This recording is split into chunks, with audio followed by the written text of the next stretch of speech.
먼저 여러분에게 감사한 마음을 전하고 싶습니다. 강단에 설 일이 자주 있지 않다 보니까 더 그런 표현을 하고 싶습니다. 성가대를 또 바라보면서도 마찬가지, 여러분을 뵈면서도 마찬가지, 어떤 생각이 드냐면 그 자리에서 충성하는 모습이 참으로 귀하다, 아름답다, 고맙다, 이런 생각을 하게 되죠. 지휘, 반주, 성가대원들, 또 여러분들 또 그 자리에 버티고 있는 것이 아니라 하나님 앞에 그 자리를 찾아 나오시는 그 마음까지 느껴지기 때문에 그렇습니다. 벌써 교회에 나오시기 전 어떤 옷을 입고 갈까? 이것도 예배라고 저는 생각을 해요. 예배가 시작된 것입니다. 또 한 주간인들 얼마나 사연이 많으셨겠어요. 그 사연을 하나님의 은혜로 다 이기셨기 때문에 여기에 나와 계시고 있는 것까지 느껴지기 때문에 그렇습니다. 귀하다. 그러면서 목회자이기 때문에 고맙다고 여러분에게 표현을 하고 싶습니다. 아침에 일부 예배를 또 인도하기 위해서 일찍 떠났는데 구름이 가득 하늘에 꼈어요. 그런데 코미선을 딱 들어서서 교회를 향하는데 그 짙게 낀 구름장 사이에 틈이 생겼어요. 그러면서 햇살이 비쳐오는 것입니다. 교회에 올 때까지. 개인적인 그러한 느낌이죠. 다른 사람이 같이 느꼈을지 모르지만 굉장히 마음이 그것 한 가지만 가지고도 감사가 나왔고 감격을 했습니다. 하나님이 기뻐하시는 것 같은 개인적인 그러한 감동이 왔어요. 거기서 깨닫는 것은 아무리 짙은 구름장도 햇빛을 막을 수는 없다는 것입니다. 근심의 구름장이 우리의 삶 속에 때도 없이 끼게 되는 법이죠. 영원한 구름은 없어요. 시간이 지나면 언제 있었는 자듯이 사라지고 밝은 햇살이 우리를 감싸는 것을 체험하면서 오늘 또 말씀을 전하기 전 이 말씀을 드리는 것은 혹이라도 여러분의 생각 속의 구름, 마음 속의 구름, 생활 속에, 육체 가운데, 관계 속에 어떤 형태로든 구름장이 끼어져 있다면 오늘 이 말씀을 통해서 그것이 해결되는 하나님의 응답이 우리 모두에게 임하기를 바랍니다.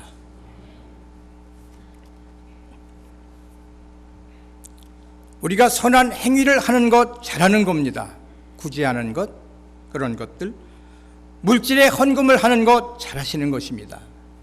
그렇지만 아무리 선한 행위나 물질의 헌금을 많이 했다 할지라도 불순종이라고 하는 엄청난 큰 그릇을 채울 수가 없어요. 그래서 우리는 용기가 필요합니다. 어떤 용기? 진리대로 하나님 말씀대로 내가 살겠노라고 하는 그 결단, 그것을 용기라고 표현하고 싶습니다. 사탄은 그걸 방해하는 거예요. 그렇게 결단하지 못하도록, 그러한 여러 가지 사연에 사로잡히도록 우리를 초라하게 만들려고 하는 것이 사탄의 목표죠. 우리가 이 시간 우리 각자에 대한 하나님의 진실, 진리를 선포될 이 진리를 받아들일 용기가 준비됐느냐는 것입니다. 다시 말씀드리면 말씀의 거울 앞에, 우리를 비추시는 그 말씀의 거울 앞에 적나라하게 서 있을 용기가 준비됐느냐 하는 것입니다. 이것이 중요한 것이죠. 하나님은 우리 못지않게 열심히 대단하신 분이세요. 왜냐하면 불순종으로 인해서 인간 스스로가 멀어져 갔어요. 하나님으로부터 멀어져 갔다고. 죄인이죠.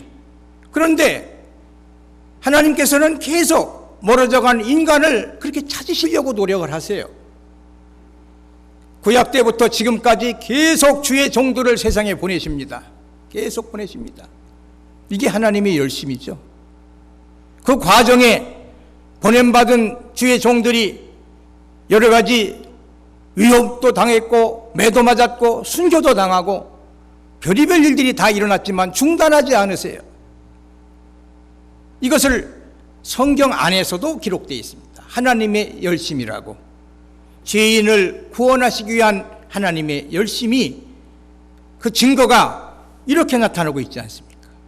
이렇게 나타나고 있지 않습니까? 미가 선지자가 그 시대를 살아가면서 왜 몰랐겠어요? 하나님 백성들이 얼마나 빗나가고 있는가를 처절하게 느끼고 있는데 자기를 보니까 자기 또한 다를 바가 없는 거예요. 고백을 하고 있지 않습니까? 하나님 앞에. 그러면서 하나님, 내가 이것을 좀 해결받고 싶은데 하나님께 제물을 이만큼 드려도 될까요? 이것을 드리면 어떨까요? 그렇게 계속 질문하다가 하나님, 선한 것이 무엇이죠? 그걸 저에게 보여주신 적이 있으시죠? 깨달음이 옵니다. 내가 하려고 하다가 이제 바꿨어요, 자세를. 하나님께서 나에게 하게 하시는 것, 그것을 찾는 게 좋겠습니다. 그런데 그게 선이란 말이죠. 이 선은 착함하고는 좀 다른 뜻입니다. 성경의 그 선이라고 할 때는 뭐냐면 인간이 타락 전의 상태, 그때가 선이에요. 그러니까 이 선을 이루라고 선을 추구하실 때는 뭘 말씀하시냐면 하나님 마음은 회복에 대한 마음이 있으신 거예요. 인간이 타락하기 전에 하나님과 티없이 맑게 교제했던 그 관계의 회복을 구하시는 것입니다. 그걸 보여주신 거예요. 그러면서 그 선한 것, 그것은 깨달아 보니까 하나님께서 이미 하나님 백성과 자기에게 요구하신 것이었다고 하는 것을 고백을 하고 있지 않습니까? 우리가 몰라서 못 사는 게 아닙니다. 이미 다 우리 알고 있어요. 깨닫게 하셨어요. 나름대로 은혜 체험했습니다. 그런데 안타까운 우리의 고백은 제대로 못 사는 거예요. 제대로 못 사는 거예요. 저 또한 마찬가지입니다.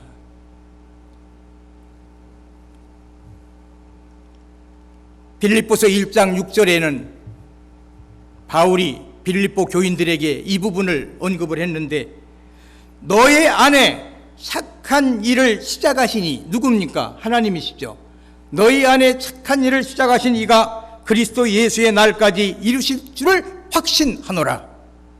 비록 나는 감옥에 갇혔다마는, 그러나 우리 안에 착한 일을 시작하신 분은 누구냐? 하나님이시다. 그 착한 일은 구원에 관계된 일입니다. 구원에 관계된, 죄인을 구원하시는 그 계획을 세우셔서 진행하시는 그 분이 하나님이신데, 그분의 열심은 예수 그리스도의 날까지, 재림의 예수님이 세상을 심판하러 오시지 않습니까?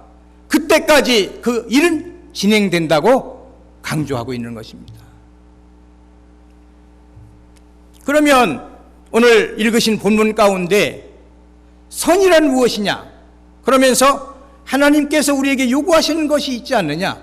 바로 그거다. 근데 세 가지를 말씀을 하셨죠.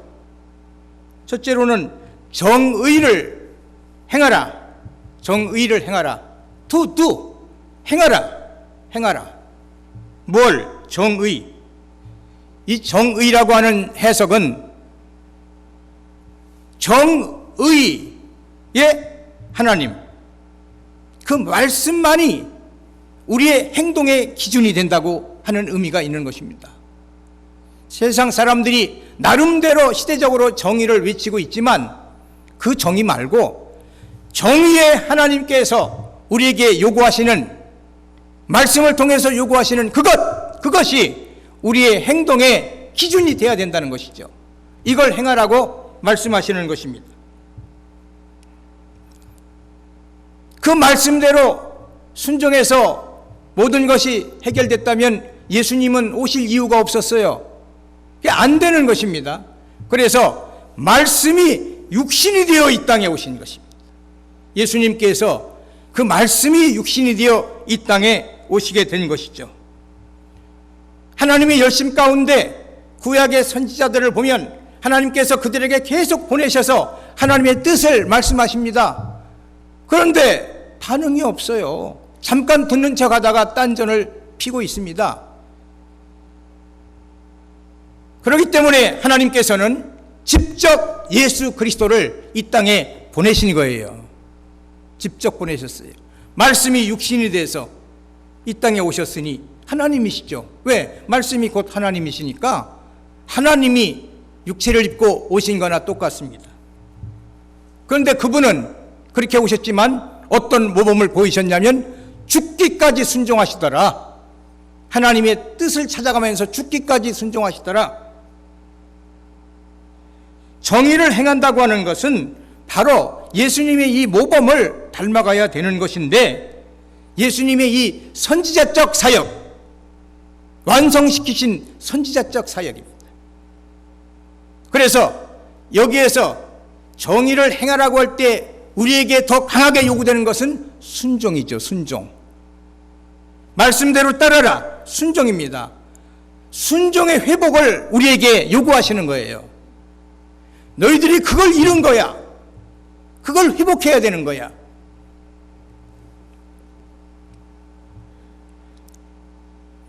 순종의 사람, 믿음의 사람은 아브라함이라고 생각이 듭니다. 아브라함 하면 믿음의 사람이 먼저 떠오르지만 믿음은 행함과 같이 연결되기 때문에 순종의 사람이라고도 얘기할 수 있는 거예요. 오늘날 우리가 살고 있는 시대는 정말 예전에 꿈도 못 꿔봤던 현실이 우리에게 다가오고 있습니다. 머지않아 얼마 있으면 또 다른 이 시대가, 이 젊은이들이 또 꿈꾸지 못한 시대가 다가올 거예요. 뭐 용어들도 너무나 신기해서 이해도 안 되는 용어들이 왔다 갔다 하고 있습니다. 뭐 사물 인터넷이라던가 인공지능이라던가. 근데 가만히 살펴보니까 어떤 일이 벌어질 것 같냐면 이 사물이 인공지능이 장착된 로봇과 연결이 돼가지고 예를 들어서 집안에 인공지능이 장착된 로봇이 있을 때에 문을 열고 들어가면 왜 이렇게 늦으셨어요? 로봇이 질문할 거예요. 하루 우리 일상을 다 로봇이 알고 있는 겁니다. 행적을. 그래서 이제 꼼짝 못하는 거예요. 로봇이 뭐 우스갯소리입니다만 외도를 했다고 합시다. 그러면 안 되죠. 로봇이 알고 있는 거예요. 왜 거기 가셨어요? 이런 시대예요. 이게 현실로 다가온다는 겁니다. 이러한 시대, 문명의 이기들로 가득 찬 시대입니다. 뿐만이 아니라 그만큼 인간은 자만해져 있어요. 인간이 이루는 업적이니까 자기를 강하게 의존합니다. 할 수 있다고 능력 주시는 자 안에서가 붙어야 되는데 싹 빼가지고 내가 할 수 있다고 주장하고 있지 않습니까? 서비스로 말하면 한국이 세계 1위죠. 서비스 시대. 클릭하면 조금 있다가 띵동. 이런 시대를 살고 있어요. 뭐가 불편합니까? 그런데도 불구하고 세상은 이렇게 변화되고 있지만 하나님의 말씀을 따라야 될 하나님의 백성들이 안 변하고 있습니다. 이게 속상하신 거죠. 하나님 편에서 보실 때. 그래서 오늘날도 우리 자신과 우리의 삶의 문제들을 알고 계신데 이것을 해결하기 위해서 아브라함 같은 경우는 모리아에 있는 한 산으로 너 올라가야 되겠다. 이렇게 말씀하십니다. 거기서 해결을 보자 이거죠. 마찬가지입니다. 오늘 동서남북 사방을 봐도 산이 없는 지형이지만 우리가 믿음의 눈으로 바라볼 때는 각자가 올라가야 되는 산이 있는 것입니다. 사연이 있습니다. 완전치가 못합니다. 우리에게 요구하시는 것이 있습니다. 지금 이 시간도 예배를 통해서 우리 산을 오르고 있는 것입니다. 저도 오르고 있고 여러분 모두도 오르고 있습니다. 그때에 아브라함의 아들 이삭이 질문하는 그 질문의 대답이 계속 제 마음에 깊게 남아있는 대목이 있어요. 아버님, 다 준비됐는데 불과 나무도 있는데 재물이 없네요. 우리 큰 실수했네요. 그렇게 이삭이 사실 자기가 재물인데도 모르고 그 얘기를 하고 있습니다. 그때 아브라함이 뭐라고 얘기합니까? 아들아, 하나님께서 자기를 위해서 친히 준비하신단다. 이 얘기는 뭡니까? 또다. 이 얘기를 못하는 겁니다. 근데 그 응답을 한 아브라함의 그 말은 믿음의 말이었습니다. 순종의 언어였습니다. 이게 중요하다는 것이죠. 그게 중요하다는 것이죠. 하나님, 저희들의 삶 속에도 이 예배를 통해서 또 일상의 삶을 통해서 순종의 언어를 쓸 수 있도록 도와주세요. 이게 중요한 것이죠. 또 예배 또한 뭡니까? 약점을 가진 우리 모두입니다. 그런데 하나님께서 거룩하신 능력으로 주님의 날 우리를 각자의 집에서 인도하셨어요. 하나님이 인도하셨다고. 우리가 걸어왔다고 운전하고 왔다고 하기보다는, 왜냐하면 허락하시 아니하시면 올 수가 없어요. 우리의 입장이. 그러니까 인도하신 거예요. 하나님께서 약한 우리를 여기까지 인도하셨습니다. 그러면서 하나님의 영광의 산, 약속의 그 산, 그 산에서 어떤 일을 이루십니까? 모리아에 있는 한 산에 올랐을 때 아브라함에게는 인정하시는 은혜가 있었어요. 아브라함아, 내가 얘기한 이 얘기를 포기하지 않고 내 독자 이삭을 이렇게 제물로 드리려고 준비해 놓은 걸 봤다. 이제사 네가 나를 얼마나 경외하는지 사랑하는지 내가 알았다. 오늘 이 시간이 하나님으로부터 여러분에게 그런 은혜가 있는 시간 되시기를 바랍니다.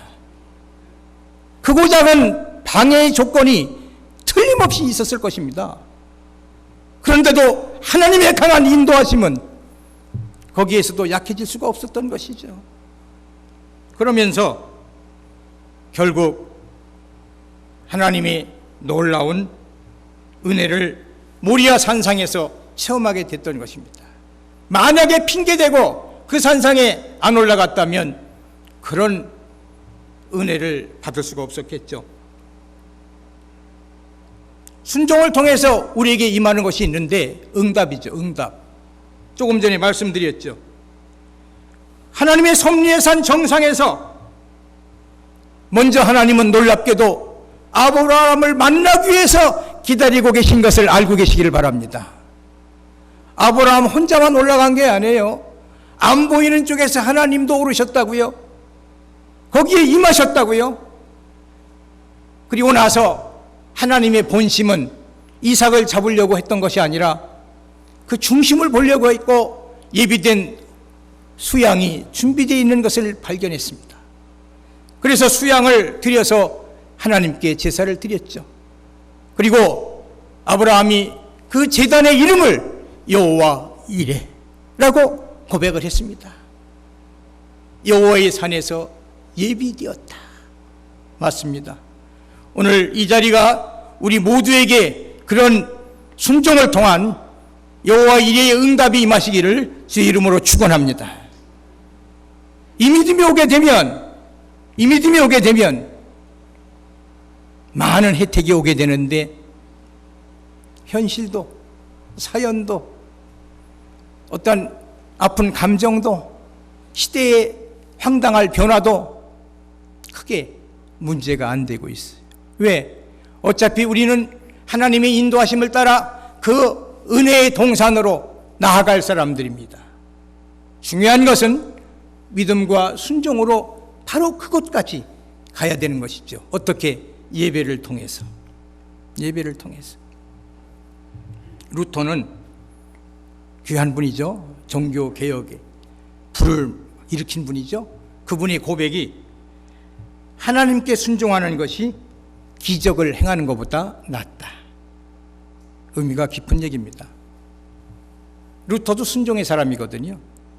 그 당시에 자기가 주장했던 것은 순교를 각오해야 되는 것입니다. 그래서 하나님은 순종의 회복을 우리에게 요구하신다는 말입니다. 순종의 회복.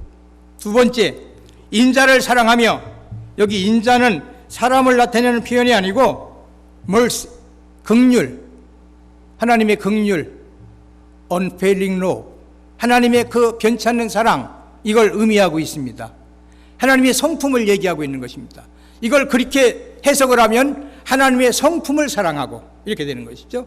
하나님의 성품과 하나님을 떼어놓을 수가 없지요. 그러니까 하나님을 사랑하고 이렇게 되는 것이죠. 뭘 잃었어요? 사랑을 잃었죠. 죄를 짐으로 하나님과의 관계가 문제가 생겼습니다.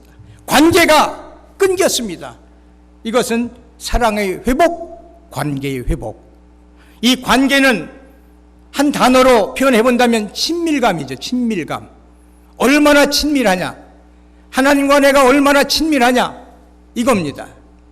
멀리 멀리 멀리 떠나간 죄인을 향하신 하나님의 요구가 돌아와라, 돌아와라, 돌아와라. 이것도 그 말씀대로 되어졌다면 예수님이 오실 이유가 없어요. 안 됐기 때문에 예수님께서 어떤 사역을 하기 오셨냐면 하나님과 죄인의 관계가 이거 회복돼야 되겠는데 이것은 어느 인간도 개입할 수가 없어요. 죄인은 이 일을 못해. 죄가 없는 분이 이 일을 해결해야 되는데 죄가 없는 분이 누구요? 성령으로 잉태된 육신을 입은 독생자 예수 그리스도만이 죄 없는 육체가 되는 것입니다. 그래서 그가 어떤 역할을 하기 위해 왔어요? 구약에 보면 대제사장적 사역을 하기 위해서 오셨는데 하나님과 죄인 사이에서.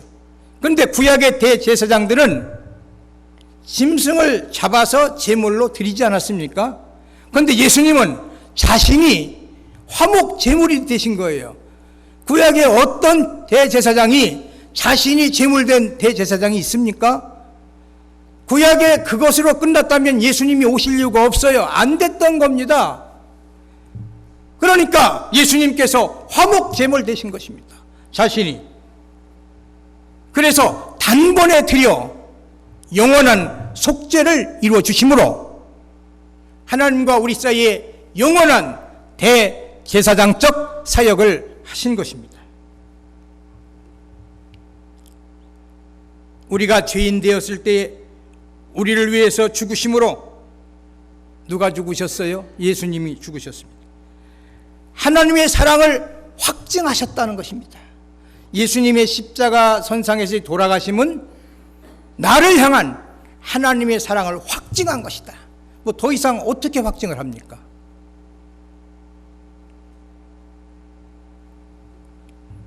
대부분이 집안에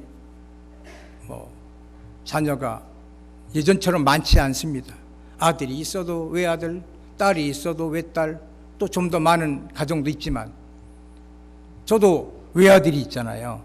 하나님께서 저한테 그 진선 목사를 모리아에 있는 한 산으로 데려다가 제물로 바쳐라 하셨을 때 저는 어떻게 반응할까? 다행히 그런 요구를 아직 안 하셔가지고 감사하게 생각하는데 그것도 한번 생각해 볼 문제가 되더라고요. 순종은 못할 것 같아요. 지금 상태로는 순종 못할. 제가 대신 제가 제물 되겠습니다는 하겠지만 제 손으로 그 아이를 잡을 수는 없을 것 같아요. 이게 저의 한계입니다. 그런데 하나님은 자신이 잡으신 거 아니에요. 독생자 예수를 자신이 잡았다고요. 십자가 선상에서 때문에, 나 때문에, 우리 때문에 그 하나님의 사랑을 얼마나 내가 느끼고 있는지는 참 빈약합니다. 설교도 합니다. 사랑에 대해 설명도 합니다. 그러나 제가 얼마나 느끼고 있는가는 또 다를 수 있습니다. 그 사랑을 확증하셨다는 거예요. 여기에 우리 모두는 그 사랑을 입은 자들이라는 거죠. 그 하나님의 사랑을 입은 자다. 그러니 회복해야 되지 않겠나? 혹이라도 본인이 알지 않겠어요? 내가 최근에 하나님의 사랑으로부터 얼마나 멀어져 가고 있는가를 누가 얘기 안 해도 본인이 알고 있지 않습니까? 오늘 이 시간을 통해서 그걸 말씀하시는 거라. 정직하게 반응하자. 정직하게 반응하자. 친밀감을 갖자. 예수님을 부인하고 또 한순간 착각할 때는 이 능력에 우리 주님을 따르다 보면 언젠가 세상에서 엄청난 기회가 올 것이다. 뭐 그 생각도 안 했겠어요? 실망이 된 거예요. 예수님 십자가에 힘없이 돌아가시니까. 그러니까 베드로가 야 이럴 게 아니야. 우리도 생활 대책이 필요해. 다 어부니까 고기 잡으러 간 거죠. 갈릴리 호수에. 지쳤어요. 한 마리도 못 잡았습니다. 한 마리. 그게 어때? 제자의 모습입니까? 제 모습이고 우리의 모습이죠. 그때 예수님이 그 현장에 부활의 예수님이 다가가셨어요. 그래서 결국은 고기를 잡게 하신 다음 베드로 한 사람을 앞에 앉혀놓고 특별 교육을 시켰죠. 뭐 질문 안 해도 베드로는 양심이 살아있다면 상당히 고개를 들 수가 없는 입장이에요. 지금 입장이. 그런데 하시는 말씀이 요한의 아들 시몬아, 베드로라고 불러주면 그래도 좀 낫겠는데 예전에 들었던 옛날 주님을 만나기 전에 그걸 끄잡아내서 그 이름을 부르면서 네가 나를 사랑하느냐? 전곡을 찌르는 질문을 하세요. 네, 어느 누구보다 제가 사랑해요. 그러면서도 깨림칙 했겠지. 두 번째, 네가 나를 사랑하느냐? 아시지 않습니까? 제가 어떻게 주님을 사랑하는지 부끄러운 고백이죠. 세 번째, 또 네가 나를 사랑하느냐? 네, 주님 사랑해요. 그 다음에 하신 말씀이 내 양을 먹여라. 이거 어떻게 안 맞는 얘기잖아요. 네가 나를 사랑하느냐? 질문, 네, 사랑합니다. 그런데 그 다음에 하신 말씀이 내 양을 먹여라. 그건 사실은 어법으로는 안 맞지만 내용면으로는 맞습니다. 왜냐하면 요한 1서에 보니까 그 부분을 정확하게 해석하고 있어요. 하나님을 사랑하는 자는 또한 형제를 사랑할지니라. 내 양을 먹여라. 형제 사랑이거든요. 보이는 형제를 사랑하지 않고 어떻게 보이지 않는 나를 사랑한다고 너희들이 외치고 다니느냐. 그러니까 오늘 이 시간을 통해서 이 진리의 거울을 우리 모두에게 세워놓으시고 사랑 부분을 다루시는 겁니다. 내 가정 안에 사랑해야 될 이웃이 있고 일가와 친척이 있고 이 안에도 있고 바깥에도 있고 우리 민족도 있고 다 있지 않느냐. 너 나에게 I love you 사랑을 고백하지만 너 그거 진정한 고백이야? 그렇다면 한번 보자. 내 가정 안에 사랑을 실천하고 있는 거야? 내 일가 친척을 사랑하고 있는 거야? 심지어 핏값으로 산 나의 자녀인 지체들을 사랑하고 있는 거야? 이걸 질문하시는 것입니다. 우리 민족도 뒤숭숭하죠. 멀리 계셔도 마음 놓지를 못하겠어요. 자고 나면 무슨 일들이 벌어질지 모르는 이때입니다. 그래도 비난하면 안 돼요. 하는 짓은 어떤 때는 얄밉기도 해요. 속도 상해요. 그러나 우리 민족은 비판과 미움의 대상이 아니라 성경 말씀을 통해서 보면 사랑의 대상입니다. 사랑의 대상이에요. 그래서 우리 입에서 나가는 언어는 사랑의 언어가 나가야 정상적인 언어를 사용하고 있는 거예요. 비판적인, 부정적인, 헐뜯는, 비난하는 언어는 이건 좀 정확하게 더 강하게 표현하면 이건 사탄의 언어야. 이건 사탄의 언어지. 성령이 그런 언어를 쓰시도록 우리에게 허락을 하질 않습니다. 사랑의 회복을 두 번째로 강조하신 거예요.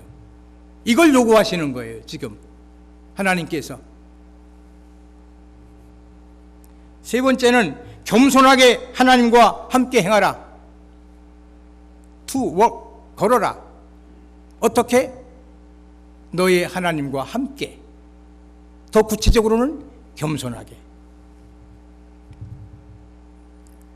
인간이 타락한 다음부터 어떻게 됐어요? 함께는커녕 일단은 나무 뒤에 숨었다가 휙 그냥 떠나버렸어요. 동행을 하지 못하게 되어 있습니다. 죄의 문제가 해결 안 되면 점점 시간이 갈수록 멀어져 가는 거예요. 그런데 그 부분을 지적하시는 거예요. 요거 회복해라. 동행하자. 너 나하고 동행하자. 이걸 말씀하시는 것입니다. 하나님은 약속하셨어요. 신실하신 하나님이 약속하셨다고요. 어떻게? 독생자 예수 그리스도가 태어나기 전 천사를 통해서 그 이름을 임마누엘이라고 해라. 임마누엘. 그게 약속입니다. 내가 너와 함께 하겠다고 하는 약속입니다. 예수님을 영접했다고 하는 것은 그 약속을 영접한 것인 줄 믿으시기를 바랍니다. 우리의 삶이 하나님이 함께 하시는 자가 됐다는 것입니다. 그와 같이 살라고 말씀하시는 거예요. 나 혼자가 아니고 어느 곳에 있든지 하나님이 나와 함께 하신다고 하는 것입니다. 그 이름을 가지고 예수님이 오셨는데 십자가에 달려 돌아가실 때까지 나는 머리 둘 곳도 없다. 그렇게 사셨어요. 머리 둘 곳이 없는 존재로 사셨어요. 험난하게 사셨죠. 제일 저주스러운 형을 받으셨죠. 그 전에는 온갖 모독을 다 당하셨죠. 예수님. 그런데 그것으로 끝난 것이 아니라 빌립보서에 보니까 모든 무릎을 예수의 이름 아래 꿇게 하시리라. 뭐예요? 만왕의 왕 되시는 거죠. 예수님은 만왕의 왕이 되시는 것입니다. 만위에 주면서 만왕의 왕이십니다.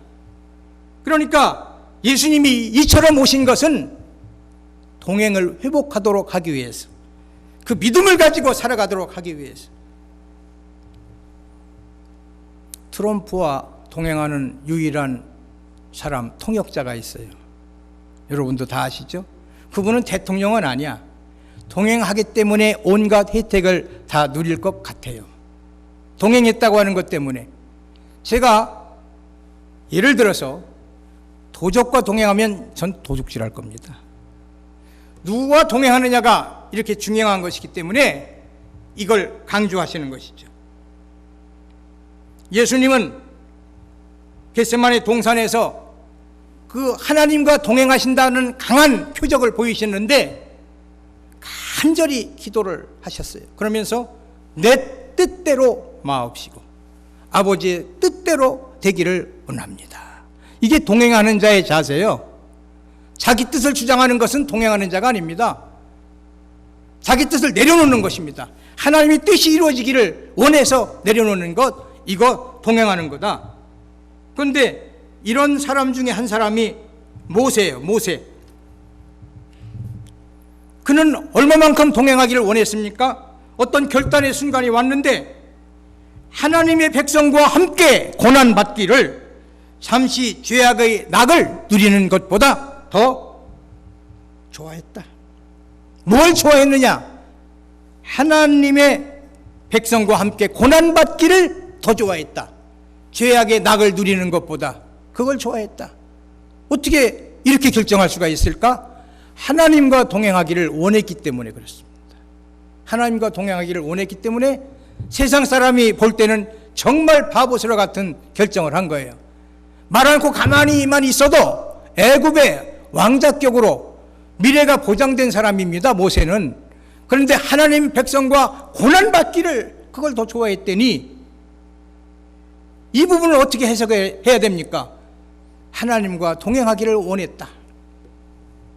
뿐만이 아니라 어떤 결단을 합니까? 메시아를 위해서 받는 수모를 애굽의 모든 보화보다 더 큰 재물로 여겼다. 큰 재물이 메시아를 위해서 받는 능욕, 수모, 불이익, 이것을 재물로 여겼답니다.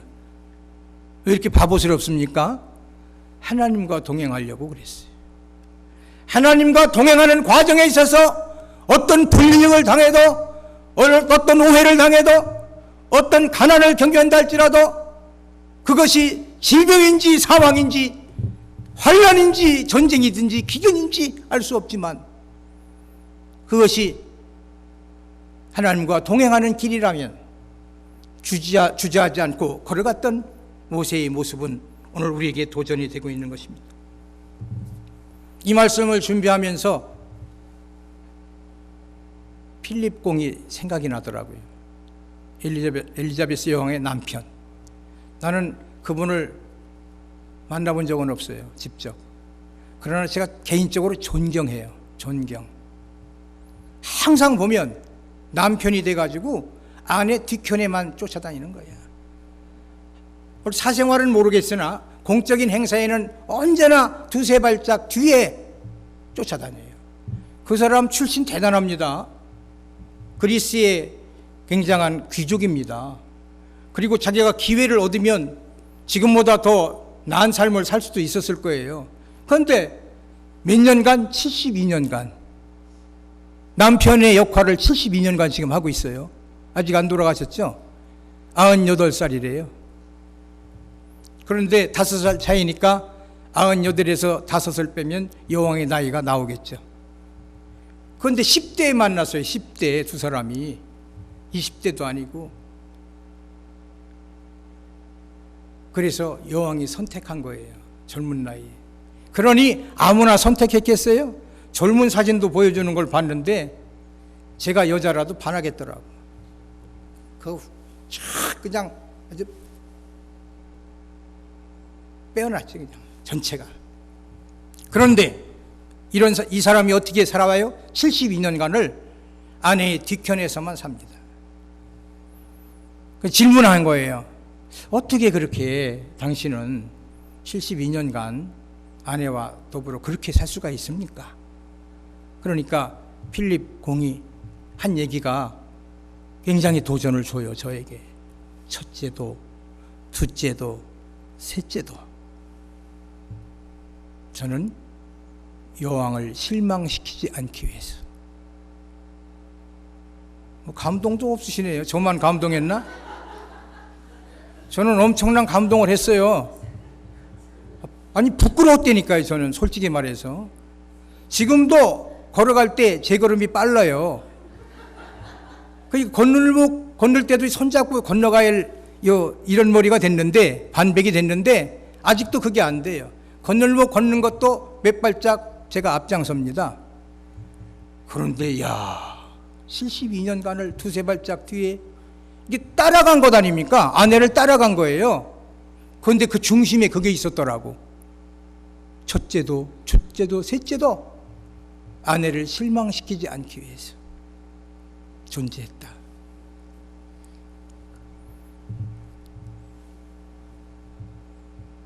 안 하겠다는 거죠? 반응은. 물론 생각나시는 것이 많겠죠. 그렇게 살다 보니까 어떻게 됩니까? 못났다고 얘기하는 사람 없어요. 그 사람 보고. 못났다고 얘기하는 사람 없습니다. 여왕과 동행했기 때문에 사실 많은 혜택을 누렸을 것 같아요. 다른 단체에서 장도 역임했고 많은 일을 했더라고. 또 여왕을 뒤쫓아도 그런 혜택이 있는데 우리가 쫓아야 될 사람은 누구예요? 만왕의 왕입니다. 만왕의 왕이에요. 그분을 쫓아다니면 횡재하는 줄 믿으시기를 바랍니다. 근데 위치는 어디냐? 필립 공이 우리에게 알려주잖아요. 두세 발짝 뒤다. 문제가 됐을 때 보면 꼭 앞서가지고 문제가 됐어요. 저는 앞서서 문제가 됐습니다. 앞서서. 이게 두세 발짝 뒤에 섰어야 되는데 이 생각이 앞서 버렸어요. 기도하지 않고. 하나님의 뜻대로 살 때에 놀라운 약속이 있습니다. 우리에게. 이것은 동행의 회복인데 예수님께서 보여주셨는데 또 거기에다 말씀의 약속이 있어요. 로마서 8장 28절 말씀. 하나님을 사랑하는 자, 곧 그 뜻대로 부르심을 입은 자들에게는 모든 것이 합력해서 선을 이루느니라. 이런 혜택이 있습니다. 따를만 하지 않습니까? 예수님께서도 제자들에게 처음으로 다른 얘기 안 하세요. Follow me, 나를 따르라고 말씀하세요. 나를 따르라. 처음에 하신 말씀이 그럼 우리에게도 그 말씀 하신 거죠. 얘야, 날 따라와. 그런데 나의 위치는 지금 어디에 있습니까? 현재 나의 위치는 어디에 있습니까? 그런 위치에서 동행하고 계십니까? 오늘 이 말씀, 이 세 가지 말씀 부탁드립니다. 저는 저에게 부탁을 해야 되고 잊지 맙시다. 하나님이 열심히 주님 오실 때까지 이루시는데 그 열심은 구원의 완성인데 그 선함을 구체적으로 첫째로 하나님의 말씀의 순종이라고 하는 것입니다. 또 두 번째는 관계의 회복이란 잃어버린 사랑을 회복하자, 친밀감을 회복하자, 이걸 말씀하고 계세요. 끝으로 세 번째는 나와 함께 걷자. 혼자 가지 마. 약속해. 내가 함께 한다고 했지? 위치는 내 앞에 서면 안 돼. 두세 발짝 뒤야.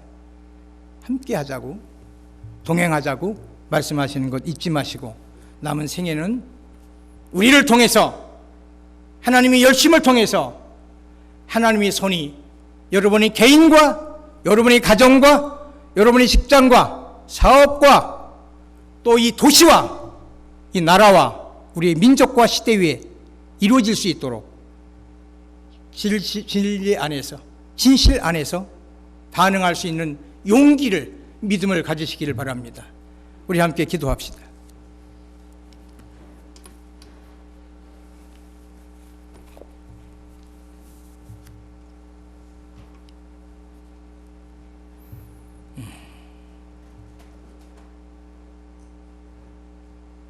사랑의 아버지,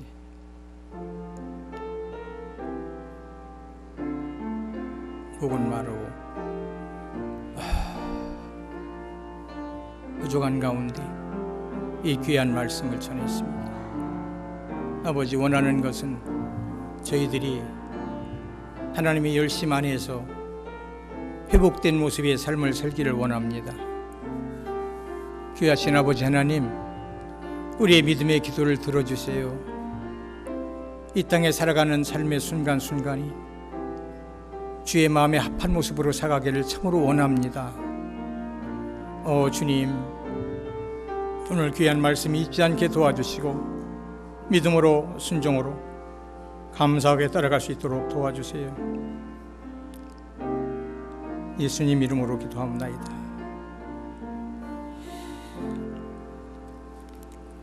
400